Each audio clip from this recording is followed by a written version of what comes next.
By now, you've probably heard my magic wand story. It's a brand that's been part of my personal journey for more than 20 years. But no matter how many times I sing Magic Wand's praises, I'll never be able to fully capture the story of this incredible brand. Well, now journalist and author Kate Sloan just completed a limited audio series documenting the history and impact that Magic Wand has created over the last 56 years. It's called Making Magic. And the series chronicles Magic Wand's incredible brand story through interviews with nearly 40 experts, performers, business owners, educators, and fans. So I got a sneak preview of this series, and what I loved is that Kate weaves together snippets from all their interviews into this amazing story arc. She covers Magic Wand's journey from appliance store massager to its legendary influence on culture and sexual independence, and it's all just fascinating. The first episodes of Making Magic are available now at makingmagicseries.com or on all popular podcast platforms. Just search for Making Magic or visit makingmagicseries.com today. Thanks for listening to Sex with Emily. I'm Dr. Emily, and on today's show, I'm talking about ways to make the most out of all your sexual experiences, from penetration, oral, and everything in between. Topics include a chat with friend and CEO of Promescent about the orgasm gap and how long it takes for men to climax versus women. What to do if your partner starts to get a little too aggressive about having sex when you aren't in the mood. How to make sex more pleasurable for your wife who has constant cramping during sex. And where to turn when you're completely bored by sex, with partners, with toys, even with yourself. Trust me, I will get you out of this rut. All this and more. Thanks for listening. Look into his eyes. They're the eyes of a man obsessed by sex. Eyes that mock our sacred institutions. Bedroom eyes, they call them in a bygone day. Hey, Emily, you got a boyfriend? Because my man E here, he just got his heart broken. He thinks you're kind of cute. A girl's gotta have her standards. Oh my. Do women know about shrinkage? Isn't it common knowledge? What do you mean, like laundry? It shrinks? Can we not talk about sex so much? Are you kidding me? Oh my God, it feels so good. Being bad feels pretty good. But you know, Emily's not the kind of girl you just play with. You're listening to Sex with Emily. We're talking about sex, relationships, and everything in between. For more information, check out sexwithemily.com. You can also find us, you guys, wherever you're listening to podcasts, you can find us there. I love when you review us, you give us 5 stars, subscribe. It really helps us. Also, find me on SiriusXM Radio 5 nights a week on channel 109. I'm there Monday through Friday, 5 to 7 p.m. Pacific, 8 to 10 East. If you want to get a 30-day trial for free, go to sexwithemily.com/SXM. You can still call in, even if you don't have a subscription, 888-947-8277. Find me on all social media across the board. It's at Sex with Emily. All right, guys, I have an exciting announcement. If you have not seen this yet, you have to check out the new Sex with Emily Vesper. It's an elegant vibrator that you wear as a necklace. And I wear it all the time. I never take it off. I wear it as a layering piece, and it is strong, and it's rechargeable, USB rechargeable. And it's just really cool because you have it around your neck. It's empowering. It's like, I care about my sexual pleasure. And it also means you have great taste. And yes, it works. It's not just around, dangling around your neck to look pretty. So we have a limited edition that you can pick one of 3 phrases that I wrote for you. You can either get I come first, turn me on, or meditate, masturbate, manifest. Just go to sexwithemily.com/Vesper, VESPER, and get one for yourself. And also, you guys, it starts at $69. You can get the silver one for $69. And then we have rose gold and we have gold. You're going to love it. It's a great conversation piece. I've got it for all my friends for years. They love it. You're going to love this one. So check it out. Okay, guys, I hope you enjoy the show. Jeff Abraham. He's a dear friend. He's also the CEO of Promescent. And he's here to talk about, I kept saying, Jeff, you're here to talk about all things penis, but also sexual timing. And his Facebook, Instagram is all at Promescent. And the website's promescent.com. He's the CEO of a company called Promescent. It's an over-the-counter topical penis spray, essentially used to improve climax control and help people last longer in bed. And I've known Jeff for years, since the start of Promescent, and we love having you on. I love being here. Because we just never have a dull moment. There's always stuff to talk about when it comes to penises and what's going on. So I think I just explained it. If people don't know about Promescent, men want to last longer in bed sometimes. It's the number one sexual health issue for men and women, obviously, because if it's an issue for a man, it becomes an issue for his partner. Mm-hmm. So it's a real thing. And then you created the spray that could help him last, a lot longer. Well, I didn't.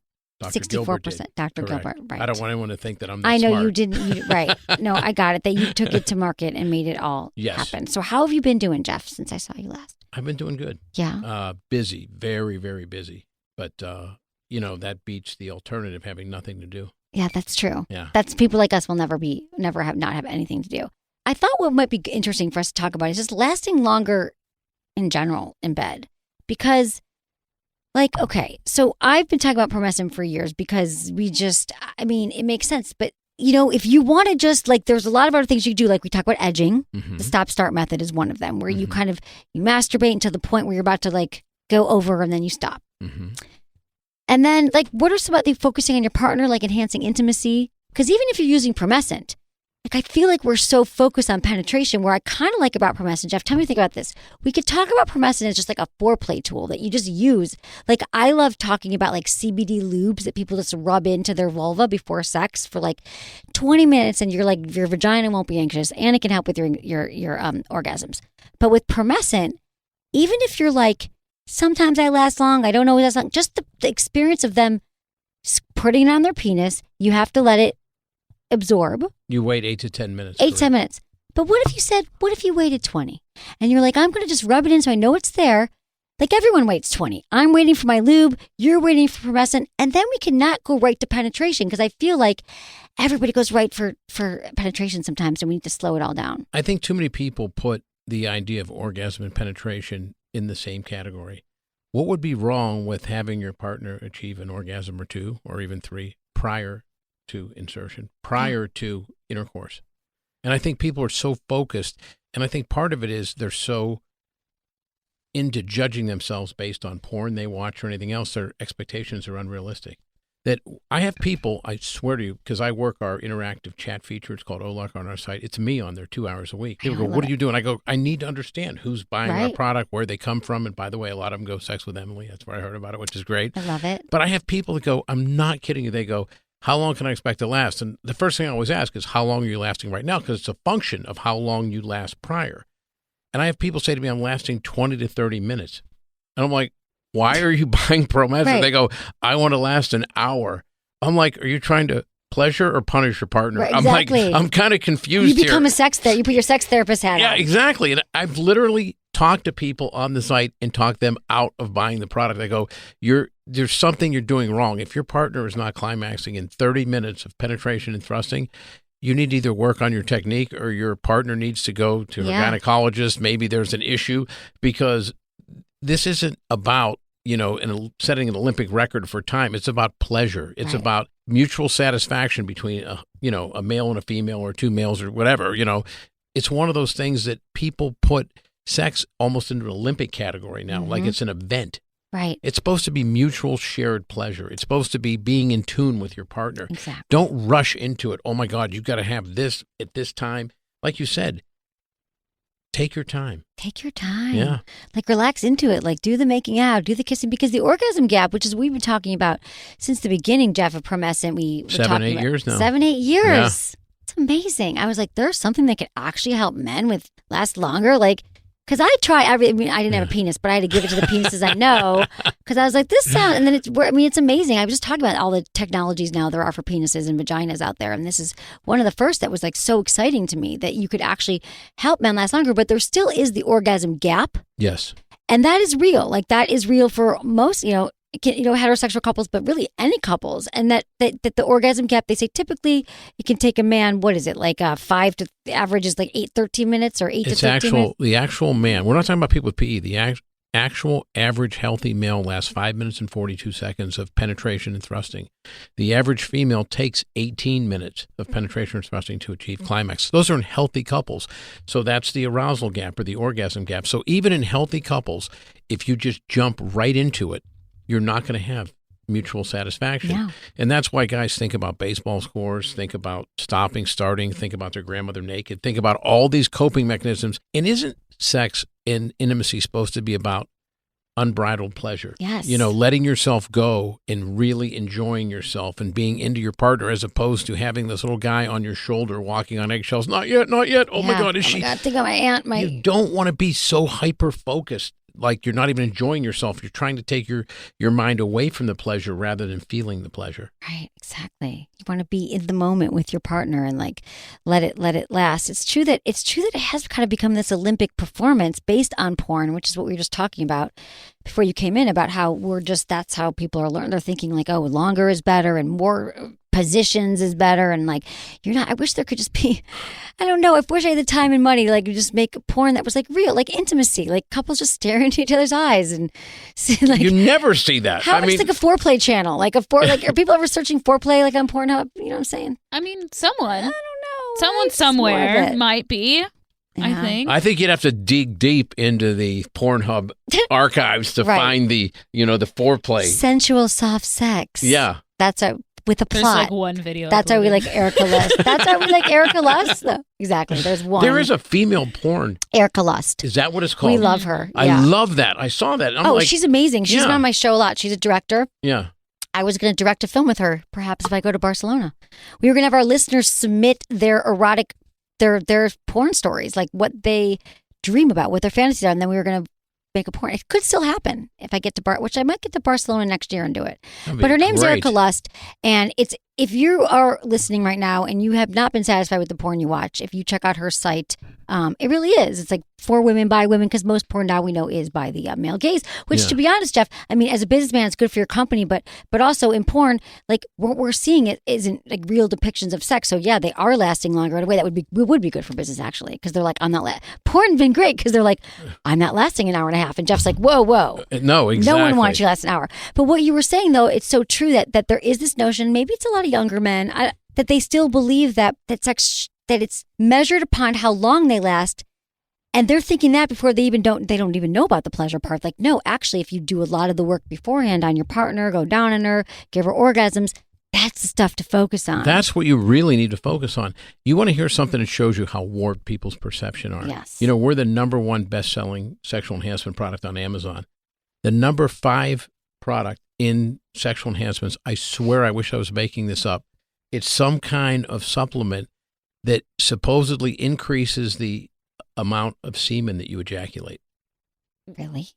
I'm like, what kind of a dude is going, hey, what's my volume like? I Well, if they want to get pregnant, maybe? No. The guys worry about No, volume. that's a real thing. No, I thought you Yeah. meant the actual semen. No, No, guys no. want because it's fucking porn. It's porn. It's the splooge in porn. A guy's going, if I can't hit my partner in the eye from 12 feet away, Seriously? I'm deficient. You know what I mean? I'm like, what? I go, where am I? What kind of a cosmic hellhole have I fallen into where that has become an expectation and someone's going to buy a product to go, yeah, I'm measuring my distance. That I'm like, I oh my know. God. I'm But like, people do that. They do all the time, and I've heard them say that, yeah, like and something's wrong when they can't shoot across it. But it's for men, right? Because they want to see it. To them, like you think their partner's going, your ejaculate was low this week. I mean, yeah, I've just never really felt that was an issue to kind of be a little self-conscious about. I was like, what? But it's consistently, because I always go through the rankings. I want to see who's behind us, Yeah. Fortunately, we're not behind anyone. I love now. that you're number one now. And you've been through a lot. I mean, Yes. I don't know what's, if you want to talk about what's been going on or. It's, it's one of these things that you have to address things. And there was a podcast that came out, American Greed, did a big podcast on this lawsuit that we're involved in. Yeah. And it's going to go to trial next year. And, you and I have talked about it Yeah. at length. And it's frustrating because in a lot of cases when you're an entrepreneur and you have a small company that's dynamic, especially in a very large market segment, which we are, you're going to have big companies that try to take advantage of it. And we've had that happen. And we're moving steadily ahead in the litigation. We're very pleased with where we're at. That being said, the company that we're in litigation with is $20 billion a year, and they're doing everything possible to delay it and run up the cost. That's the playbook that big companies use. But I have very good representation, and we've been very thorough and very diligent. And as soon as I sensed what was happening, I obviously took very copious notes, and I had everything documented, and it happened. And there's no doubt about it. And one of the frustrating things is if you're me and you're sitting here and you watch, they're being represented by this big firm, Shepard, Mullen, Hampton, and Richter, is you watch how they operate and you can see what they're covering up and you can see what they're trying to exclude. and it's gross. Right. They know exactly what happened. They know how guilty their client is. Well, let me just back everyone up. I mean, I couldn't tell, like, because Jeff was on a podcast, he's been talking about this, but what I'm saying, as an entrepreneur, your friend who, Ron, if you want to, I don't know, Dr. Gilbert. Dr. Gilbert, and he was killed, and he's the one who created Promescent as a urologist, who was like, wow, I invented this thing that is going to help men and have better sex, which is really an amazing story that he invented, and then he was mistakenly killed. He was killed in mistaken identity. And then Jeff has been a champion of this brand since, it was his best friend since its inception. So when I met Jeff, he was just a few years after. You're like, I'm going to take this brand. It was literally months after. Months after. Wow, Jeff. Wow. And it's been almost 7 years now. So that shows how long we've been doing biz together. Jeff. And the whole thing was like, you're like, I know this is working because I've taken him around. I want to help him. But then he died, and you're like, I'm going to help his family. So for you, this has been like, and the thing about Promescent is that the fact that it's really, there was nothing else like it. There is nothing really else like it. Still to this day, there's nothing else like it. There's nothing else like it. And then one of the biggest pharmaceutical companies, like, you're the little man, like, really tried to buy you. I remember the whole thing. And now they're like, they stole your formula. So I'm glad that you're going after them, and that you're sticking to this, and that you've been getting a lot of press and attention around it. So we all wish you, so much luck here, and whatever we can do to help support that, because it fucking sucks. It reminded me, this is not even equivalent. But it doesn't even matter. The story of someone stealing your shit, well, kind of is, but like, okay, so it's just weird because I'm not serious now, but I remember when I started my show like 14 years ago, I was talking to someone who actually was a producer for radio, and I think he was working at Sirius, but he's a family friend, and he's like, well, I said, I think I just want to start doing a podcast, but I would love to do radio, and I think maybe I'd already been on the radio. Point is, he goes, well, Emily, like, you just be careful, because how do you know that someday someone just couldn't be sex with Susan? And I was like, well, and I said, this was when I first started, I said, well, there could be a sex with Susan, but she wouldn't be sex with Emily. No, she'd be somebody different. Yeah. She'd be Susan, how Susan talks about sex, and I'm how I talk about Emily about sex, which is kind of the same but different. No one ever did that. And I actually knew in my head that no one could be me because I'm talking about me, but your freaking formula, they fucking stole it. Yeah. But they still can't be you, and they can't have the integrity that you have. They can't. And they were so careful trying to design around it, because when you are knowingly ripping someone off, you try to cover your tracks. And they were so careful in trying not to violate the actual formulation that they came up with an inferior product, which is hilarious. Which is great. So it won't even matter. But they took all of our trade secrets and data, and then literally tortiously interfered, tried to get us, crushed in some of the venues we were in. But the funny part is, here's this billion-dollar company trying to crush us, and we're still number one. We still have the number one best ranking, and we still dominate any platform that we're head-to-head with these guys. Yeah. And I take a tremendous amount of pride in that. Yeah, you should. Well, you've been working really hard for it, so, and as you should, and we support you. Yes. Okay, Jeff, so that was just I haven't seen him. So you guys can call us up. We haven't caught up. We actually have a George, 46 in Ohio, who wants to ask Jeff about VitaFlux. Okay. Fire away. You said George? Yes. Okay, George, go ahead. George? We're having phone problems. George. Oh. Well, sorry, George. Oh, there he came back. George? Call back, George, if you can. He started to say he learned about Promescent through me. He started asking about VitaFlux, which is a new product we have, and he said he found Promescent, I guess, through you. Uh-huh. Yeah. I think that's what I caught before he... Yeah, that's what he caught. I was trying to look up VitaFlux. I don't know. What's VitaFlux? You're going to laugh when I tell you this. It's a new product we have that's freaking spectacular. It's a mini Promescent. And it doesn't treat PE, but it was developed at Baylor University by some of the leading sex therapists there. It's an endothelium agent, which increases nitric oxide. And what it does is give you a much higher libido. It helps circulation, so it helps with better erections. It helps with energy level. How do you digest it? How do you take it? It's just same pills. Thing. It's a bunch of L-carnosine. It's a bunch of amino acids. It's high quality, and it is spectacular. It was developed at Baylor University, and one of the leading sex researchers in the business said to me, you got to try this product. I said, okay, great. He gives it to me. I'm like, what is this? I'm like, I felt so much energy, and it gave me mental alertness, and it gave me a lot. My libido increased, and I'm like, wow, my age, 60, it's always a nice little bonus. Yeah. And they developed it for sexual function. But the crazy part was because of the endothelium aspect, the nitric oxide aspect, it regulates, stabilizes blood pressure. So it blew up and took off in the blood pressure area. So they weren't really marketing it in sexual wellness. So I said, do you mind if we take it in that area? So they said, sure. And it went insane. We're selling, it's crazy. We have people come on every 3 months, order 3 bottles of Promescent and 3 bottles of VitaFlux. I didn't even know this, natural. Jeff. Yeah, okay. it's for men. relatively new. it actually works for women too. See, I just think libido is such a mind thing. Like it's for your mind, if you're on board with sex, your brain. The endothelium layer, though, is what I don't protects know about and allows. endothelium. Yeah, it allows a lot of your hormones. It allows the nutrients to get to your hormones. It raises your hormone level. Okay. So that's why the libido goes up.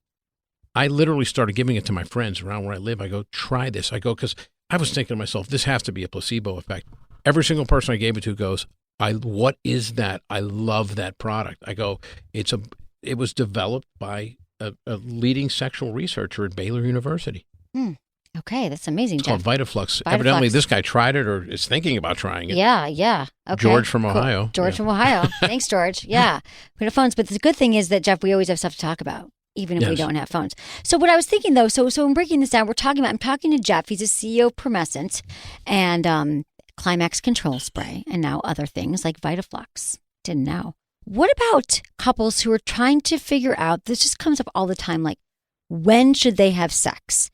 So, for example, your partner, like you have kids, right? Yes. You really create, like, how do you make time for it? I think that couples really struggle with this. Or, for example, your partner always wants in the morning and you always want sex in the evening. And it just can seem kind of silly, but really, people don't really have these conversations with their partners. They just realize they're not having sex. So I just realized this could be a cure for it, just talking about it, and then even like scheduling sex. You know what I was going to say? If you have children or you both have busy careers, you literally need to schedule it. You have to. Because if you just wait else, for it to be spontaneous, you're going to go weeks at a time without intimacy. it's never going to happen. And I guess I'm just different because I majored in communications and I've always been talkative like you. Yeah. Any relationship I've ever been in, you discuss it. When people say to me, we haven't had sex in a month, and I go, well, have you guys talked about it? No. I go, how do you lay next to someone every night for a month and not be intimate and not discuss it? Right. I don't understand it either. I think the ultimate foreplay is communication. Yeah, it's so hot. The words. Exactly. Talk about sex. Talk about what you want to do. Get excited for it. Yeah, and the idea that your partner's like, we need to schedule this makes you feel wanted, makes you feel desired, and vice versa. I mean, how do you feel laying next to someone for a month and they don't touch you and you don't even talk about it? You talk about the elephant in a room. Right. How do you deal with that? Exactly. It is the elephant in the room, and it is crazy because it goes back to that we think that sex should magically always work out without trying, that it's some mystical act that we do that's just kind of been placed here by the universe, and we don't really know how it works, kind of like air, gravity, or like sex should just happen. And we think talking about it is wrong. And like somehow, and if we schedule it, that is not sexy. That's but like not how sexy is spontaneous. not having sex? Well, think about this. A lot of it actually funnels from the whole religious thing about how there's so much teen pregnancy because a lot of young people think, well, if I acknowledge it and go buy contraceptive, that means I'm planning on having sex. But if it's spontaneous, that means I didn't expect it to happen. Wait a second. Exactly. You're not being responsible protecting yourself from potential diseases. You're not being responsible protecting yourself from unwanted pregnancies by hoping that it becomes spontaneous so you don't, displease your church by thinking you consciously had an effort to have. It's a desire. It's a physical desire like eating or sleep, everything else. So be open about it. And, just like you said, people just want it to be spontaneous. What other part of your life when you invest, do you just throw darts at a dartboard and buy a company you haven't invested in? Right. No, you research and you go, I want to do this right. The more information I have, the better. And you talk to people. Hey, what do you think about this company? What do you think about this stock? When you go to work out, you ask other people, what's the best gym? Why do you like that? Why can't you do that with sex? I know, really. Well, people are just starting. I think we're still like this new frontier with sex. We're still the front lines in a sense. We're doing sexually. Like people are still like, oh, every night. I was saying like, oh, I didn't know that I could even talk about it. Like we still feel like we don't have permission, but you have to understand that everything in life that is worth having, the things that we care about, the things that we're good at, that we put effort into, the rewards come back to us. The things that you care about, we don't think that we should invest time, money, energy, speaking, anything into sex. Shows like this are so important because what I think it does, it normalizes talk about sex. It allows people to go, it's okay for me. Other people have the same fantasies, the same desires I do. I'm not dirty if I desire sex. I'm not dirty if I go, wow, I want to be a little out of the box. If it's between you and your partner and you both desire, but how are you going to know what you both desire if you don't talk about it? Exactly. Just know that after 6 months to 2 years, 18 months, the honeymoon phase is going to die and you're going to have to start talking. So just start talking at the beginning. At the beginning. And then that honeymoon phase will last a lot longer. Exactly. The reason why the honeymoon phase lasts is because it's new and it's novel and it's spontaneous. It's like someone new. And there's other things. There's attraction and chemistry. But that could happen with a lot of people, that honeymoon phase, which is why so many relationships don't work, because we kind of like ride the wave of the honeymoon for a year and a half. And they think that's going to be that way forever. But it's not. But every night someone wakes up or calls in, they're like, oh, guess what? It was great at the beginning, but now it's not. I'm like, yeah, that's what happens. That's a relationship. That's a relationship. So talk about all this stuff at the beginning. And if you don't know, then say, I'm not sure, but I've been listening to this show. This chick named Emily, Dr. Emily, she told me that I should talk about it. I don't even know what to say, but clearly we should talk about it, and we never talk about it. Like, that's such a great way to say it too, if people are so afraid to talk about it. And I've said it's just like ripping a Band-Aid off. Like, I think a lot of what we talk about in here is really just giving people scripts, and here's how you have the conversation. So even just saying, I don't know what to say, this feels weird, awkward, and wrong to talk to you about sex because we've never done it, but I feel like it's important. Let's do it together. I've been in relationships before where I'll actually say to someone, and they get really uncomfortable, I'd say, I really like watching you touch yourself. You know, they're like, what? And I'm like, yeah. And they're like, why? I'm like, well, how better would I know what you like rather than you show me? And they'll go, oh, no, I like everything you do, everything you do. I'm like, okay, I'd like to think I'm the sex god, but I'm pretty realistic. I'm not, okay? Quit being so uptight. And I'm like, show me what you... And they're like, they get all uptight. Yeah. And it's like... Wow, still today, women, you're right. Yeah, no, it's crazy. It is crazy. A lot of women still to this day think that if they really show that overt sexual side, that you'll be intimidated or you'll think, whoa, you know what I mean? Like, you know, because I would hate to be a woman in today's society for this reason. If you're not sexual enough, a guy's going to go, well, you're boring. But if you're too sexual, a guy's going to go, hey, where'd you learn that? You know what I mean? Like, whoa, you're a little bit edgy. So it's hard to be a woman and really exert your sexuality because a lot of men would be intimidated. They would. Do you think they still would be, though? Or is that just the old messages that if women really started saying, this is what I want, this is what I need?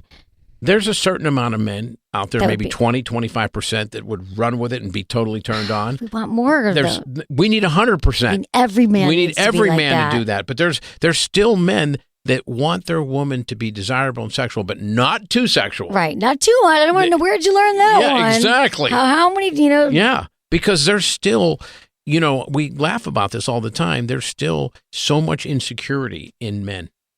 Yeah. There really and truly is. And you see it when you work the chat feature on our site. Tell me, on the Promescent site, tell me about what are the insecurities you're finding? Oh, I don't last long enough. I need to, will this help me grow my penis? I'm like, where on this site was Does it say grow? Does it say grow your how penis? How great though, Jeff, if it did. Well, damn it. Trust me, if it did. The next formula. I'd be on my own private island next to Bali somewhere, you know? I know. I would never see Jeff again. Yeah, exactly. I'd call in. Side effect. Yeah. Bring me another pina colada. I'll be over here. Yeah. But it's weird because on our site, you hear people go, well, you know, I want to last an hour. You know, I want to make my penis bigger. And I'm like, well, why don't you just focus on what you have and really get the best out of it? You know, because every guy literally thinks they have to have a 10-inch penis. It's from watching porn. They think that they got to be able to hit a bullseye across the room on a dartboard. They think that they have to last an hour. Yeah, it's insane. It is insane. It's insane. And the penis insecurities, I feel like we've done a lot in this show to kind of debunk or to kind of calm men's nerves about their penises, because most of we're all fine with it. Like, if you know what you're doing, you know how to please us, and since only 20% of women can actually orgasm with your penis, we're not tripping on the size of your penis. That's why I tell people. We want to know about your skills. We want to know what you're doing. We want to know that you can please us and you want to pay attention. But I think it's interesting, going back to what you said about the women who you're with, even recently, who were like, oh, everything you're doing feels good. It reminded me, like, I used to be that way. I used to be the woman who was like, I also didn't know what I wanted before I started the show. And I also was like, they'd be like, how does this feel? I'd be like, great. And like, how's this? I'm like, everything you're doing is perfect. But in my mind, I'm like, it's not. But then I was, before I knew about my body and talking about sex, I was like, well, if I tell them it's not good, I was the person who didn't know what else I really wanted either. Yes. So there's so many layers to that. There's the women who are no, but they feel like they're going to feel slutty. There's me just saying like, oh, everything's great because I didn't know what was better. And so that's why, you know, it's we got to continue to talk about it with everybody. And I love that you're out there and you have a son, and I'm sure he's talking in a healthy way to his friends. He's very open. Everybody needs to be listening to this kind of thing. Yeah. So if you're listening now, we do this 5 nights a week on Sirius XM Stars, 5 to 7 p.m. Pacific, 8 to 10 East. And also we have podcasts. We release 3 podcasts a week going back 15 years, 14 years. They're not all available right now online, but they will be. We should release them all as like a... I think iTunes was like, whoa, man. Whoa. We need to cut some of these off. We can only put so many on. Yeah, there's like 500. I know. Well, I still have it on my hard drive. And like, do I want one from 2006 release? What was I saying? I mean, I've grown up on the show. But still, it hasn't been, and even all these years, though, there's not that many other people talking about it in a healthy way, which is why it's really one of the things, be being a man, that I can speak for all men out there, one of the reasons women have to be vocal and they have to tell men what they like, because you can have the same woman, your basic penis is pretty indestructible, and they all respond to the same things. You go oral sex, or that works. But there are women who look exactly alike, same body type, same everything. Some of them are like, I want my clit rubbed a lot harder. Some of them are like, oh my God, I'm so sensitive, you can barely touch. So as a guy, you're like, wait a second, okay? It's like cracking a safe. Everyone has a different combination, okay? You want to know, right? You want to know, because the exact same thing that turns on one female is totally non-pleasurable to another, okay? Because they have a hooded clitoris, they have, you know what I mean? And it's like, it's a total different animal each time, and you have to kind of dial it in. Like I said, it's like cracking a safe. It is. When you're a woman, when you're with a dude, okay, I got news for you. Give him a blowjob, he's thrilled, okay? You have sex, it's like, there's not that much difference. Not as much difference. I mean, you could vary your blowjob a little, but it's not like the freaking clit. Some women don't even want their clitoris touched, right? That's and some of them are like, no, you get some sandpaper, grind. Right, I'm like, right. whoa, I'm like, so you have to know. You have to know. You have to know. And part of it is communication. You don't want to look up there. You're going down on someone and they got this horrified look on their face and they're like, oh no, everything's fine. You're like, well, why are you having that panic attack over there? Exactly. And then, it's important to communicate. And exactly. And that's don't why think your guy's going to go, oh my God, if I'm doing something that might not be right to you, that he's going to freak out and go, oh my God, my technique is bad. No, because maybe that's exactly what his last partner needed. That's what we often do, is that we often feel like, well, my last partner wanted this, so this is exactly what I should do with you. And we don't know the variation. So there's also the sex education part of it that just like, we got to talk about it. That's why I start out with, hey, I want to see you touch yourself. That'll give me an idea. Going back to that. And she was like, oh. Oh, no. A couple times they're like, they start backing out the door. I'm like, wait, come back. I was just kidding. Yeah. Even though I'm not, Right. But no, it is hot. That's why I love mutual masturbation. I love recommending that to people. And they're like, oh, really? Is that a lot of dudes are like, no. Why? You don't want to be seen. You wouldn't want someone to watch you, your partner. I mean, if it's in the context of someone I really care for, it's like, okay, yeah, great. For. But I'm much more of a voyeur. I'll do it because I figure it's really unfair to ask someone else to do it and you not do it. Right. But I'm like, hey, whatever you do works for me. I'm a dude. You know what I mean? Right. Like, this is a little more complex over here. So I need to go to school here for a little while just to kind of see where. It's really hot, too, right? To watch him. It's like a twofer. Yeah. You're learning, and it's hot to see that your partner likes to give themselves pleasure. There's Super nothing. sexy. I've talked to a lot of other guys. I swear to God, there's nothing hotter for a guy than to watch a woman. That's why if you watch porn, look how many women's masturbation scenes there are. That's very true. And have you ever seen a guy one? I've never seen a guy masturbation scene. Well, I don't watch women's porn. I actually think that's hot. What, women masturbating? Like, no, like just a guy, like a jerk-off video. Yeah. If the penis is really pretty looking. Right. Yeah. Because some people do have like a particularly pretty penis. Yeah. I would say. Yeah. I think they all vary. That's true. Yeah. They don't show that a lot, huh? No, they don't. But not a lot. But you had to look it up specifically. But how real are the women? I don't watch enough porn, any porn. Well, but how realistic is the masturbation? Well, because I was just going to say, for some women who are stuck and they don't know where to start with masturbation, maybe you could get some tips. Yeah, I mean, but again, I'm saying porn's not real. Has there ever been a porno without a woman's masturbation scene? Well, on Pornhub, some scenes not as much. But it always seems like it's fake. They're doing it so fast. Well, they do it so fast. Not only that, they're flopping around like a fish. Real. I mean, I'm like, come on, I don't think it's real. But I think like that site, like OMG Yes, is a great set. Part. I feel like, you know what I mean? Yeah. Like they show just the end, just Jamie, like the right before. Jamie, yes, ding ding, yes, fucking yes. That's what pisses me off. Just like the person who was doing anal and called in the other, like, well, I went from back to front because in porn they went from back to front. Oh my God. I'm like, dude, in porn they're not showing you the warm up, the condoms, the lube, the washing in between, and they're not showing a woman. They're only showing her at the end of masturbation. They're not showing her touching. They never slowly do. Undressing. This pisses me off. It's always the end when she's grinding a million miles an hour, and it's just the orgasm and part that's of it. why guys go out when guys try to go after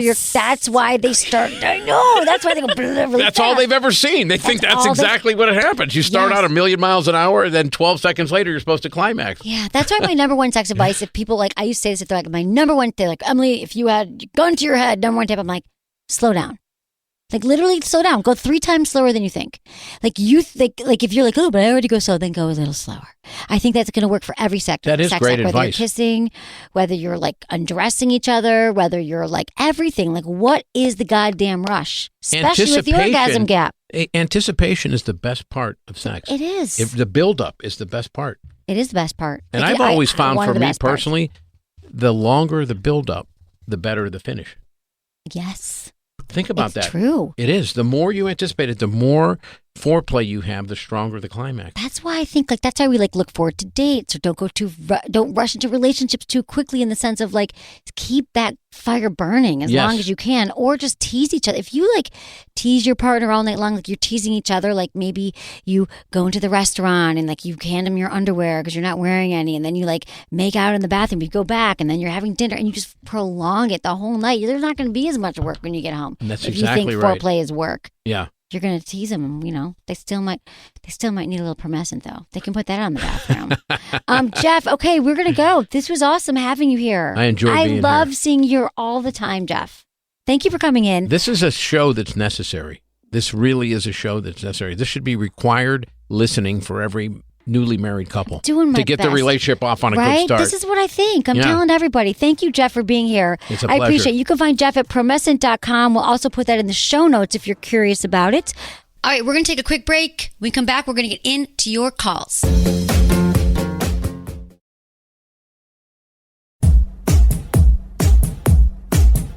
We have Megan, 29, in Rhode Island. She's dating a 51-year-old man and can't keep up with sex. Oh, hey, Megan. Thanks for calling. This is interesting. Tell me more. Hi, You're on. Are you there? Yeah. Hey, Megan. Oh, I'm on. I'm sorry. This is crazy. I listen to your stuff quite often. My fiance got me into listening to your radio station. Oh, but I'm so glad. Yes, I actually met my fiance now at 24. I was a massage therapist, and he came in, and I actually so I got to turn down the radio, baby, because I can't hear myself echo. So yeah, we ended up actually having sex at the spa, right when I met him, we couldn't keep our hands off of each other. Yes, hot, right? Right. And ever since then, we were doing it probably 2-3 times a day, but now we're going on 5 years, and I don't know what's up with me. He wants it still 2-3 times a day, but it's not that I'm not horny or anything. It's a lot of work. I don't know what's gotten into me. It's a lot of work. I get tired, and I'll be at work thinking of him, but then when I get home, it's oh shit, I just want to go to bed. No, Megan, totally makes sense. But I want to please my man. Of course you do. So here's what I think. Have you guys ever talked about it? Just talked about your sex life or what you guys are into and what turns you on? We're very sexual. We've actually.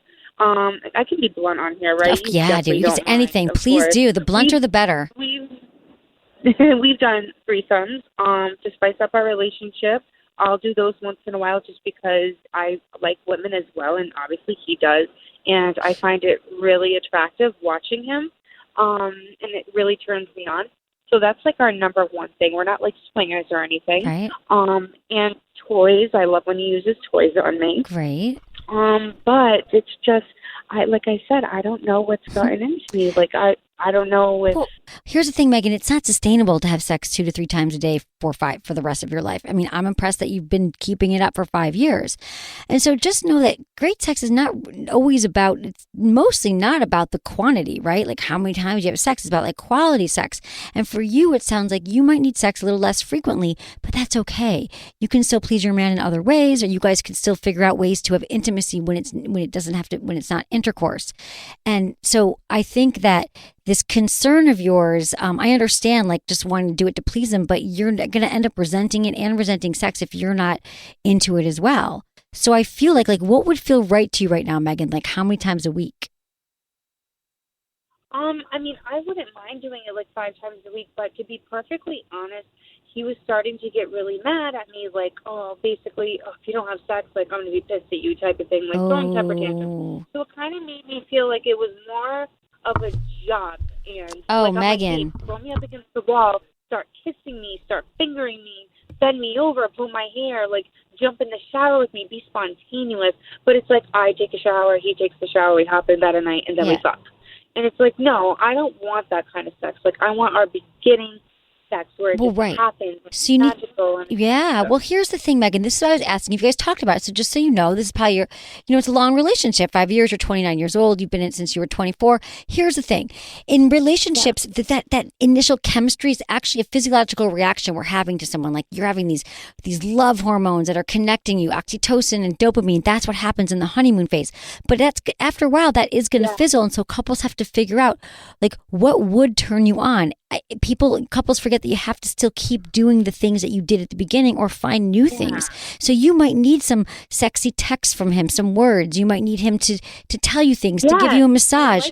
Yeah, so you got to let him know. If you text me in the middle of the day and tell me that I'm really hot or what you're going to do to me, when I hear those words, it really turns me on.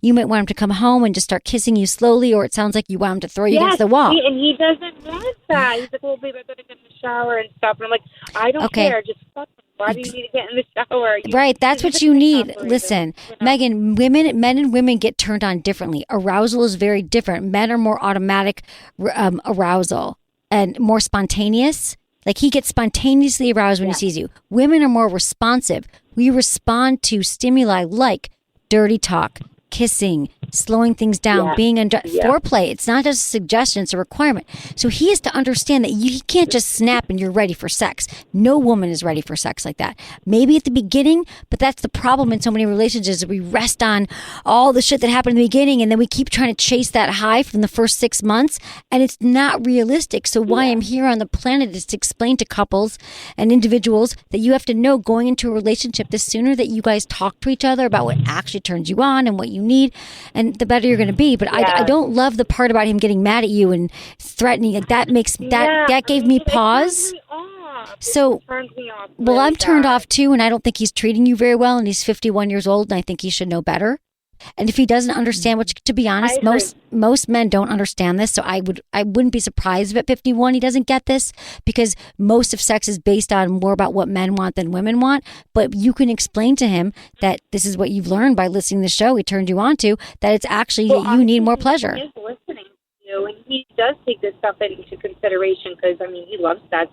I know after hearing you say this, and it's not just me, he's probably going to be a lot better about it. Well, I hope so. As soon as he doesn't get mad, I feel like I will be into it more, where I start jumping on top of him, and of if course he slams me against that wall and starts like picking up my legs and ripping off my clothes. Like, I love that stuff. Exactly. I don't like typical planned sex. Like, I don't like planned stuff.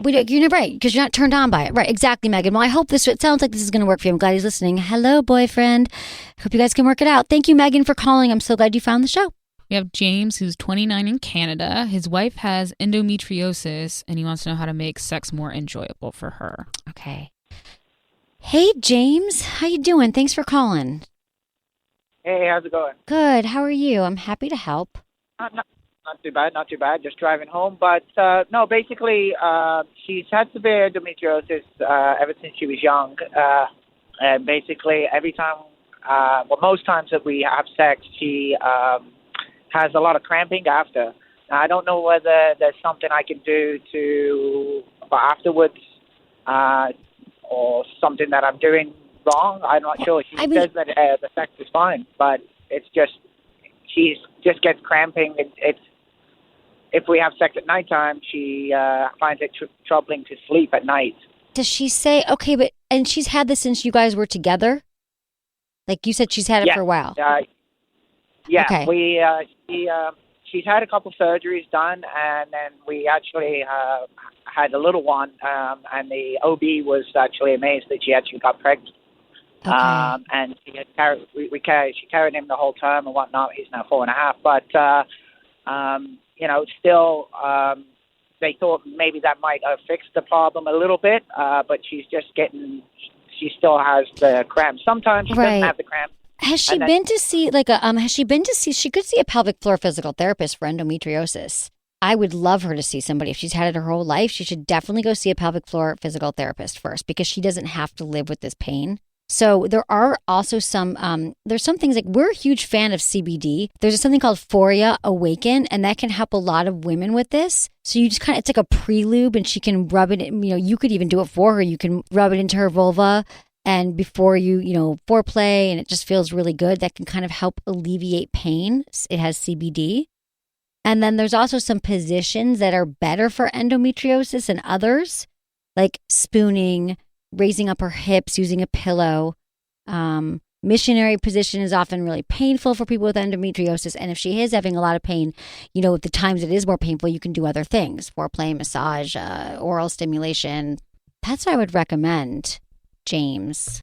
I kind of feel bad afterwards. So it's like, and I can't really do anything about it at the time, but it's like it kind of puts a bit of a dull ending on everything, I understand that, but I also think that she doesn't realize it. I think the first thing to figure out is like how you can help her not have the pain.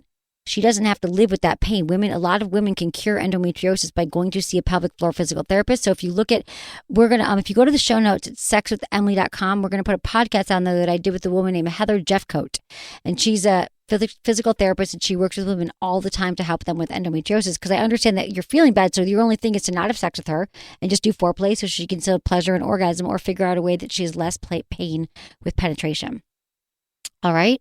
Gotcha. Thanks, Okay. James. Thanks for calling. Let me know how it goes. I will be here for you. Let me know. Thanks. It's the thing, you guys, women do not have to live with pain. 80% of women experience pain during intercourse, and you do not have to have it. You don't. We just think, pain's a part of life. I'm just going to have pain forever. We can take care of that. You can solve that. I mean, I can't personally, but I can help you and tell you where to go, for sure. Yeah, I just, too, like how so many women just bear through it, too. They do. Just to go. They're like, I know it hurts me, but I want to please my partner. I know. Because we're so strong. And I think we're tough. And we're like, we're taking one for the team. I don't want him to, like, so he's feeling bad, which is great. But she's also probably like, I have to do it. I'm a wife. I'm just going to be pain. But I'm telling you guys, you might have to take a little break from intercourse, but go work on how you can get your body feeling good again. One of my good friends has endometriosis, and I wasn't aware that you can do this, and I'm going to have her listen to the podcast. Yeah, listen to the podcast. Just so she can actually get that. And Heather wrote a book called like vaginal pain. I mean, it's like it's sex pain without and pain. sex without pain. Yeah. It's amazing. I've sent several people to her, and it's like changed her life. Women don't realize that you just go in with like a dilator. It kind of looks like this dildo here, but and then you just hold it in, and she does exercises with her, and she can go home like after a month. She can have less pain. That's amazing. It's amazing. That yeah, women that's going to help her with her partner as well, because she has those painful times. We have Jen, who's 49 in Ohio. She wants to know why her sex drive is completely gone. Hi, Jen. Tell me what's going on. Hi. Hi. So I just want to know, like, what happened. It died. It completely died. I dried up. I died. I have no feeling. Nothing. No, Jen. Okay, you got to back up. So are you in a relationship? I know. Well, there's a lot of things that go into this. Yeah. So you're married. Yeah. Okay. So I'm married for 24 years. Okay. And we've been together 26. And everything's great. I love him. Feelings, they're awesome. But there's nothing. There's just no feeling there. I know. Okay. So there's a lot, right? So, okay, there's a few things. First, there's the physical, right? Like the physiological going through menopause or perimenopause. So our hormones drop, our hormones change. So that's very real. That could happen. You could get that checked out, go to a doctor. It could be, I did. Okay. Did you get like bioidentical hormones or anything like that? Well, I went to an endocrinologist and got everything checked out, and I'm not quite perimenopausal yet. Okay. You're not perimenopausal because you're 49. So you would be perimenopausal. Yes. So I'm not menopausal yet. Well, that could happen in drop, but there's also other things. Really, honestly, Jen, a lot of it is, you're not going to like this, but boredom. We don't mix up our sexual repertoire enough. So you've been with the same partner for 24 years. And so also, we get used to the same person. I need to know about your communication around sex with your husband. Have you guys talked about it? Have you gone on a sexual adventure? Have you tried anything different? Do you excite each other? You do? And yes.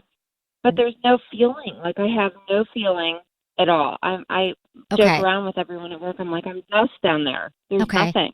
Well, okay. So here's the thing. Do you ever masturbate or have orgasms or do anything like that on your own? Do you have feelings when you do it yourself? Yeah, only with a vibrator. Okay. That's okay. Come on, since we just need a vibrator every time. Do you know what really turns you on? Can you remember, like, what about foreplay? Like if your partner goes down on you or you tease each other. I like that, yeah. So when he goes down on you, then do you feel like you're in the mood? I mean, I don't even, want to even do that, though. Right, I get it. It's I don't even want to go there. I know. Did anything, but you love your partner still. It wasn't like you had a fight or resentments or anything happened. So I feel like, okay, there's a few things also just getting reconnected with your body. I mean, I think that as women, this just happens. We get older, we disconnect from it. I do think a lot of it does have to do with hormones and menopause. And so I understand what you're saying, but once you get going, it actually feels good. So you have to get past the I don't want to do it. It's kind of like going to the gym. Like the hardest part is like getting out the door and putting your shoes on. But then when we get there, we're like, oh, I feel really good that I worked out. So part of it is that. And finding it really is true though, right?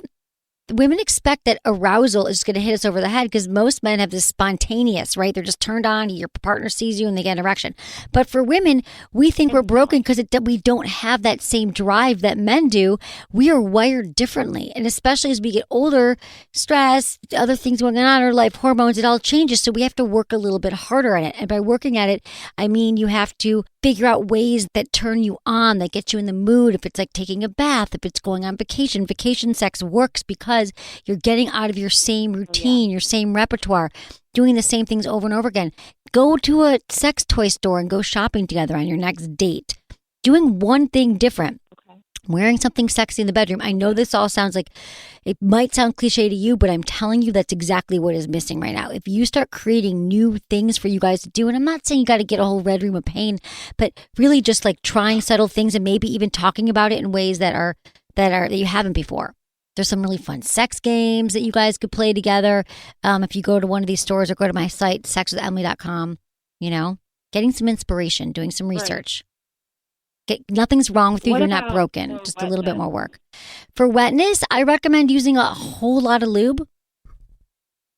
I mean, so what kind? Do you recommend coconut oil or people use coconut oil. I would recommend, I love something called Woo More Play. It's coconut oil lube and we are obsessed with it here. It is, it's Woo, WOO, and it's coconut oil and it's all organic ingredients and it's actually like a massage oil coconut. Like it's the best. It's such a great lube. So I would recommend that because it's actually made, it's coconut oil, but edible? It is edible. It tastes delicious. It's like vanilla. Okay. Yeah, you're going to love that. So use a lot of lube. There's also something called like BTL Mcella. It's another thing. And it's a chair that you can sit on. There's like other things now for women, like rejuvenation things that aren't about like labiaplasty, which whenever I say rejuvenation, women think I'm talking about like changing the shape of it. And it's more about using, like there's a chair that you can sit on that helps you with, it also helps like tighten your pelvic floor, which it could also help with lubrication. You literally go to a doctor's office. You sit on a chair twice a week. It's called BTL Mcella. And it's pretty fucking awesome. And it strengthens your kegel, your pelvic floor. But I mean, lube should be great. If you're not using lube now, use lube every time. I mean, I think people should use lube the first time they have sex and every time thereafter. All right? Okay. All right, check it out. Yeah, that's awesome. Okay, Jen, I'm here for you. Of course, I'm here every night. Let me know how it goes. See, that's what I love, being here 5 nights a week, Monday through Friday, 5 to 7 p.m. Pacific. Jen can go home and like get the lube or dress up and then call next week and say, hey, here's how it all went down. Here's what happened. I'm really into sex again. My vagina isn't broken. Her vagina is not broken. We often think our vagina is broken, but it's just because we haven't paid attention to it. It's like a garden. We haven't been watering. We haven't been putting out the weeds. We haven't been tending to it. So we wonder why it's not growing or when it's not flourishing. It's because we literally get cut off and then we're like mad at our vagina because it's painful or it's just not getting aroused anymore. We just kind of just think it's going to be fine during sex. But why would you just wake up and be ready when you just treat it like it's some foreign land? We got to stay connected to it. We got to breathe into our floor, pelvic floor. All right, guys, thanks for supporting the show, for listening to the show, for sharing the show with a friend, for reviewing us wherever you listen, and just for being awesome. Thanks also to my incredible team, Ken, Kristen, Lisa, Michelle, producer Jamie, and Michael. Was it good for you? Email me, feedback@sexwithemily.com.